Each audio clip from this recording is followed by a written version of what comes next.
Hi there, I'm meteorologist Robert Speta, and I do want to talk about PAGASA announcing their new name list for 2024. Several names were replaced after the 2020 typhoon season. These were all retired. Now, names are retired mainly because of some of the damage they cause, deaths, or a combination of both combined with the power of these storms. The names that were retired in 2020 were Ambo, Quinta, Raleigh, Ulyses, and the names that will be replaced will be Agon, Kurubin, Romina, and Upang. I do apologize if I pronounce some of those wrong, but I do want to talk about some of those storms that were retired so we can reflect back on those before we get into the upcoming 2024 typhoon season. First, starting off with Typhoon Ambo. Also known as Vong Fong internationally, this storm escalated to a Category 3 typhoon.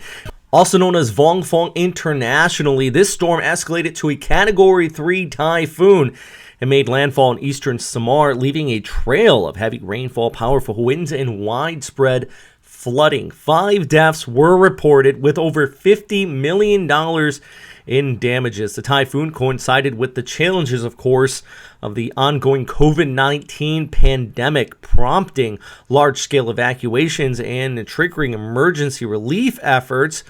Vong Fong resulted in these casualties, substantial damage to homes, infrastructure, and agriculture, also triggered landslides. So, thus, it was retired. I also do want to talk about Typhoon Quinta, also known as Malave internationally. This one formed in October of 2020. Typhoon Malave, as mentioned, also known as Quinta, wreaked havoc across Southeast Asia, not only in the Philippines, but even over towards Vietnam. Originating in the Philippine Sea, this intensified to a powerful typhoon, making landfall in the Philippines. It brought destructive winds, heavy rain, landslides, and did cause, of course, severe flooding. Vietnam also felt the impact from the storm as it pushed across the West Philippine Sea, peaking as a Category 3 storm. 71 deaths were reported and $740 million in damages. Once again, this will be the theme of 2020. This was compounded by restrictions from the COVID-19 pandemic. That's why these storms were known as COVID typhoons. Same goes for Typhoon Goni, also known, of course, as Raleigh in the Philippines, that formed in November of 2020. It's also known as the strongest tropical cyclone of the year. As it struck the Philippines, it peaked as a Category 5 storm just prior to landfall in southern Luzon, with winds reaching catastrophic levels.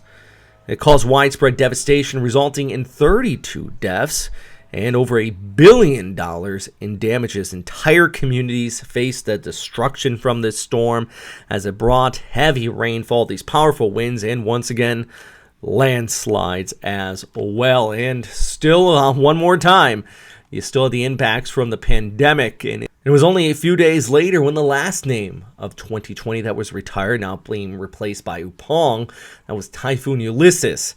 It impacted only a few days after Typhoon Raleigh went through the Philippines, just underscoring, back-to-back storm systems and the power they can bring. This one did peak as a Category 4 super typhoon, of course, bringing high winds, but it was all about the rainfall. Actually, widespread flooding was seen even into Metro Manila. They experienced some of the worst flooding in years, displacing thousands, with numerous rescue operations taking place as well.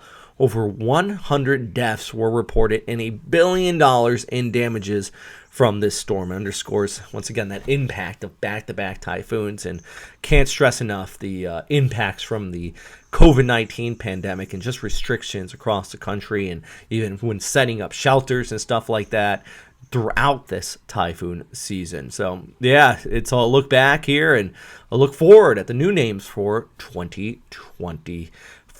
I'm meteorologist Robert Speta. If you like these updates, please let me know.